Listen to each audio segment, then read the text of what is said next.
Assalamualaikum warahmatullahi wabarakatuh. Kami dari kelompok 7 akan mempresentasikan materi tentang pengembangan metode kurikulum matematika bagian A, yaitu teori belajar matematika, yang disusun oleh 1. Muhammad Fatoni Ghazali, yang kedua Muhammad Faizal, dan yang ketiga Riza Arifa Sofia. Nah, selanjutnya di sini saya Muhammad Fatoni Ghazali akan mempresentasikan tentang tahapan pengembangan intelektual menurut Piaget. Urutan perkembangan intelektual sama untuk semua anak dan termasuk sebagai bagian dari tingkat-tingkat berikutnya. Yang A. Tahap sensori motor. Tahap ini mulai dari lahir hingga berusia 2 tahun. Bayi belajar tentang diri mereka sendiri dan dunia mereka melalui indera mereka yang sedang berkembang dan melalui aktivitas motorik. Aktivitas kognitif terpusat pada aspek alatria atau sensorik dan gerak atau motorik. Artinya, dalam peringkat ini, anak hanya mampu melakukan pengenalan lingkungan dengan melalui alatриanya dan pergerakannya. Yang selanjutnya ada B. Tahap praoperasional. Cara berpikir anak pada tingkat ini bersifat tidak sistematis dan tidak konsisten dan tidak logis. Hal ini ditandai dengan ciri-ciri 1. Transductive reasoning, yaitu cara berpikir yang bukan induktif atau deduktif tapi tidak logis. Yang kedua, ada ketidakjelasan hubungan sebab akibat, yaitu anak mengenal hubungan sebab akibat secara tidak logis. Yang ketiga, animisme, yaitu menganggap bahwa semua benda itu hidup seperti dirinya. 4. Artificialism, yaitu kepercayaan bahwa segala sesuatu di lingkungan itu mempunyai jiwa seperti manusia. Yang kelima, ada perceptually bound, yaitu anak menilai sesuatu berdasarkan apa yang dilihat atau didengar. Yang keenam, mental experiment, yaitu anak mencoba melakukan sesuatu untuk menemukan jawaban dari persoalan yang dihadapinya. Dan yang terakhir yaitu yang nomor 7, centration, yaitu anak memusatkan perhatiannya kepada sesuatu ciri yang paling menarik dan mengabaikan ciri yang lainnya. Yang C. Tahap operasional konkret. Pada tahap ini anak sudah cukup matang untuk menggunakan pemikiran logika atau operasi, tetapi hanya untuk objek fisik yang ada saat ini. Dalam tahap ini, anak telah hilang kecenderungan terhadap animisme dan artificialisme. Namun, tanpa objek fisik di hadapan mereka, anak-anak pada tahap operasional konkret masih mengalami kesulitan besar dalam menyelesaikan tugas-tugas logika. Yang D. Tahap operasional formal. Pada umur 12 tahun ke atas, timbul periode operasi baru. Periode ini anak dapat menggunakan operasi-operasi konkretnya untuk membentuk operasi yang lebih kompleks. Kemajuan pada anak selama periode ini ialah ia tidak perlu berpikir dengan pertolongan benda atau peristiwa konkret.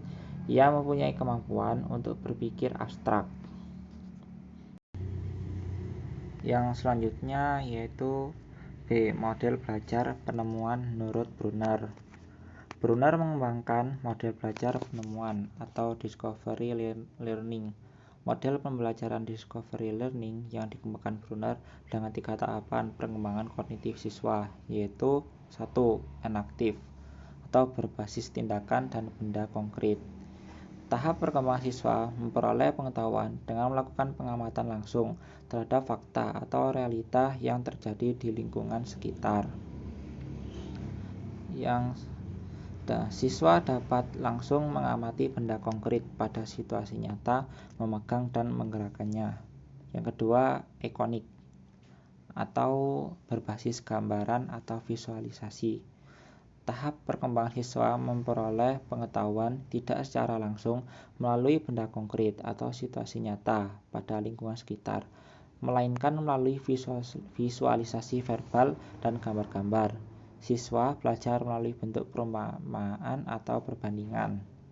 Yang ketiga, simbolik atau berbasis simbol abstrak, bahasa, matematika, dan logika.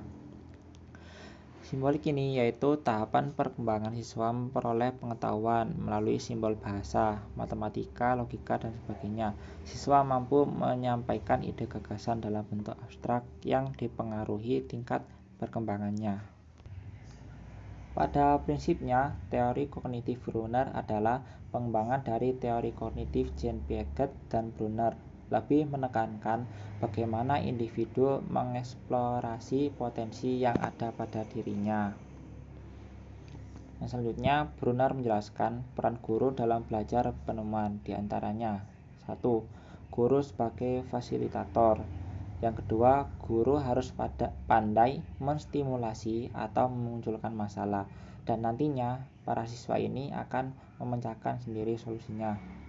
Yang ketiga, membimbing dan memotivasi siswa untuk menemukan konsep, menemukan hubungan antar bagian struktur materi, dan membuat kesimpulan. Selanjutnya, tahapan model pembelajaran discovery learning menurut Brunner antara lain 1. Stimulation atau pemberian rangsangan atau stimulus. 2. Problem statement atau identifikasi masalah atau pernyataan. Yang 3. Data collection yaitu pengumpulan data. Yang keempat, data processing atau pengolahan data. Yang kelima, verification atau pembuktian, dan yang terakhir yaitu generalization atau menarik kesimpulan atau generalisasi. Baik, selanjutnya akan dilanjutkan oleh teman saya yaitu Kak Riza Sofia. Untuk waktu dan tempat dipersilakan. Baik, saya akan menjelaskan tentang teori belajar Daynes. Daynes berpendapat bahwa pada dasarnya matematika dapat dianggap sebagai studi tentang struktur, memisah-misahkan hubungan-hubungan di antara struktur-struktur, dan mengkategorikan hubungan pembelajaran hubungan di antara struktur-struktur. Untuk analitis dan berpikir konstruktivis, Daynes mengidentifikasi dua jenis pemikir, yaitu pemikir konstruktif dan pemikir analitik. Pemikir konstruktif disamakan dengan tahap operasional konkret PZ dan pemikir analitik dengan tahap operasional format PZ sebagai tahap dari perkembangan kognitif. Prinsip ini menyatakan bahwa construction should always precede analysis, artinya pembentukan pemahaman berasal dari analisis awal. Untuk konsep matematika menurut Daynes ada 3. Yang pertama, konsep matematis murni, artinya berhubungan dengan klasifikasi bilangan-bilangan dan hubungan-hubungan antar bilangan, dan sepenuhnya bebas dari cara bagaimana bilangan-bilangan itu disajikan. Yang kedua, konsep notasi, yaitu sifat-sifat bilangan yang merupakan akibat langsung dari cara penyajian bilangan. Yang terakhir ada konsep terapan, merupakan penerapan dari konsep matematika murni dan notasi untuk penyelesaian masalah dalam matematika dan dalam bidang-bidang yang berhubungan. Selanjutnya ada 6 tahap belajar menurut Daynes. Yang pertama, free play. Free play merupakan tahap belajar konsep yang aktivitas tersebut tidak berstruktur dan tidak diarahkan. Untuk contohnya seperti permainan blok logik. Nah, anak didik bisa mempelajari konsep-konsep abstrak tentang warna, tebal tipisnya benda yang merupakan ciri atau sifat dari benda yang dimanipulasi. Yang kedua ada games, yaitu permainan yang disertai aturan di mana ada pola-pola dan keteraturan yang terdapat dalam konsep tertentu. Untuk contohnya juga dengan permainan blok logik. Nah, anak didik bisa mengelompokkan bangunan-bangunan tersebut dengan misalkan dengan bangunan yang tipis atau yang berwarna merah. Bisa juga dengan kelompok bangunan segitiga atau yang berwarna biru atau dan sebagainya, seperti itu. Selanjutnya yang ketiga yaitu searching for commonalities, artinya Mencari kesamaan sifat, siswa mulai diarahkan dalam kegiatan menemukan sifat-sifat kesamaan dalam permainan yang sedang diikuti. Misalkan dalam blok logik ya, permainan blok logik itu ada kelompok persegi dan persegi panjang. Nah, anak didik bisa mengidentifikasikan sifat-sifat yang sama dalam dua kelompok yang berbeda gitu. Selanjutnya yang keempat, representation.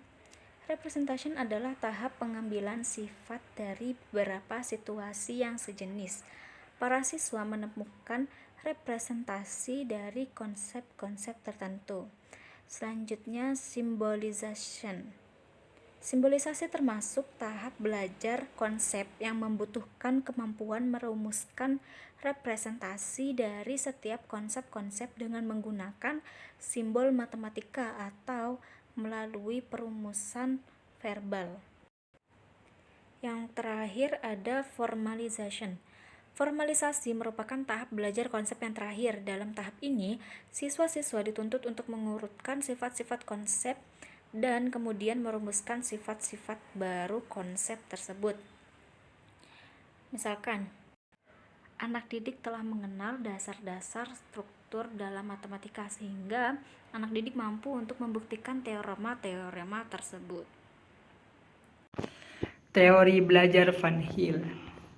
Teori belajar Van Hill adalah teori belajar tentang tahap berpikir siswa dalam pembelajaran matematika, khususnya materi geometri. Dengan ini diharapkan teori belajar Van Hill dapat membantu pembelajaran secara aktif.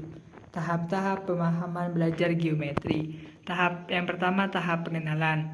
Pada tahap ini, siswa baru mengenal bangun-bangun geometri seperti kubus, persegi, dan bangun-bangun geometri lainnya. Yang kedua, tahap analisis.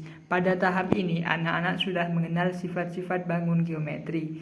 Yang ketiga, tahap pengurutan. Pada tahap ini, anak-anak sudah mampu mengetahui hubungan yang terkait antara satu bangun geometri dengan bangun geometri lainnya. Yang keempat, tahap keakuratan. Pada tahap ini, anak sudah memahami deduksi, yaitu mengambil kesimpulan secara deduktif. Tahap yang terakhir, tahap deduksi. Pada tahap ini, anak sudah memahami betapa pentingnya ketepatan dari prinsip-prinsip dasar yang melandasi suatu pembuktian. Fase-fase pembelajaran geometri. Yang pertama, fase informasi. Pada awal tingkat ini, guru dan siswa menggunakan tanya jawab dan kegiatan tentang objek-objek yang dipelajari pada tahap berpikir siswa. Yang kedua, fase orientasi. Siswa menggali topik yang dipelajari melalui alat-alat yang dengan cermat telah disiapkan guru. Aktivitas ini akan berangsur-angsur menampakkan kepada siswa struktur yang memberi ciri-ciri sifat komponen dan hubungan antar komponen suatu bangun segi empat. Yang ketiga, fase penjelasan. Penjelasan pengalaman sebelumnya. Siswa menyatakan pandangan yang muncul mengenai struktur yang diobservasi. Yang keempat, melalui orientasi. Di antara para siswa dalam bidang investigasi, banyak hubungan antar objek menjadi jelas.